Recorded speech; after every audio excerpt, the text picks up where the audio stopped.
పేరు గొప్ప, బ్రతుకు దుర్భరం. ఫోర్త్ ఎస్టేట్ రాజ్యాంగంలో 4వ స్తంభం. సమాజంలో అధికారుల నుంచి ప్రజాప్రతినిధుల వరకు అందరి నుంచి బహిరంగంగా నమస్తే అంటూ గౌరవ మర్యాదలు. ప్రతి నాయకుడి జర్నలిస్టు పాత్రే అధికం. కానీ ప్రస్తుత సమాజంలో దుర్భర జీవితాన్ని గడుపుతున్న వారిలో సైతం జర్నలిస్టులే ఉన్నారు. తినడానికి తిండి, ఉండడానికి ఇల్లు లేని దయనీయ పరిస్థితిని అనుభవిస్తున్నారు.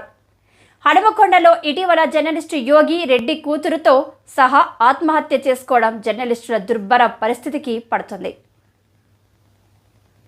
పైన పటారం తెల్లవారుజాము నుంచి రాత్రి వరకు వార్తా సేకరణలకు జర్నలిస్టులు ప్రతిరోజు మునిగిపోతారు. ప్రభుత్వానికి, ప్రజలకు వారధిగా సమాచార సేకరణ చేస్తారు. సమాజంలో జరుగుతున్న మంచి చెడును సంబంధిత అధికారులు, బాధ్యులకు తెలియజేసి పరిష్కారానికి కృషి చేస్తారు. సమాజ సేవలో భాగంగానే వీరి వృత్తి కొనసాగుతుంది. దశాబ్దాలుగా నెరవేరని ఇళ్ల స్థలాల సమస్య, జర్నలిస్టుల ఇళ్ల స్థలాల సమస్య కోసం కొన్ని దశాబ్దాలుగా ప్రభుత్వం నుంచి పరిష్కారానికి నోచుకోవడం లేదు. అప్పుడు ఇప్పుడు అంటూ పాలకులు ప్రకటనలు చేస్తున్నప్పుడు ఆశగా ఎదురు చూస్తున్న జర్నలిస్టులు నెరవేరక నిరుత్సాహానికి గురవుతున్నారు. ప్రత్యేక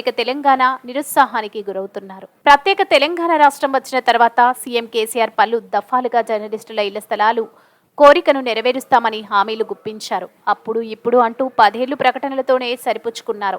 కనీసం ఉద్యోగ భద్రత లేని తమకు ఇళ్ల స్థలాలు వస్తే ఆర్థికంగా కొంత వెసులుబాటు అవుతుంది అనుకున్న జర్నలిస్టుల కోరిక నెరవేరడం లేదు. ప్రస్తుతం కాంగ్రెస్ ప్రభుత్వంలోనైనా తమకు ఇళ్ల స్థలాలు అందుతాయని ఆశతో వృత్తిలో కొనసాగుతున్న వారు వేలాది మందిగా ఉన్నారు. విద్య అందని ద్రాక్ష.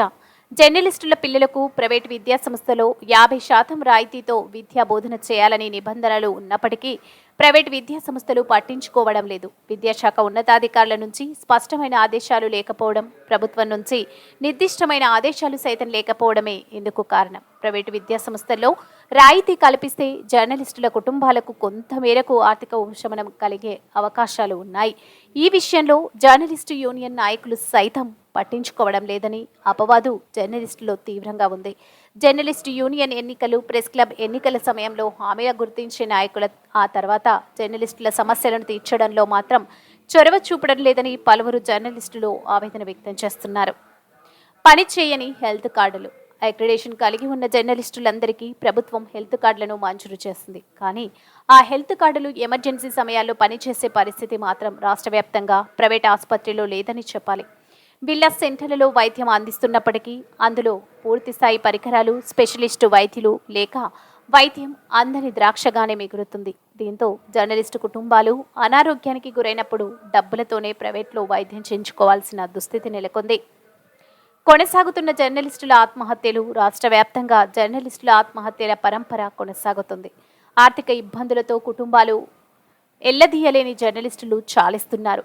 ఇటీవల హన్మకొండలో యోగిరెడ్డి తన 10 ఏళ్ల కూతురుతో కలిసి ఆత్మహత్య చేసుకోవడం జర్నలిస్టు లోకాన్ని కలిచివేస్తుంది.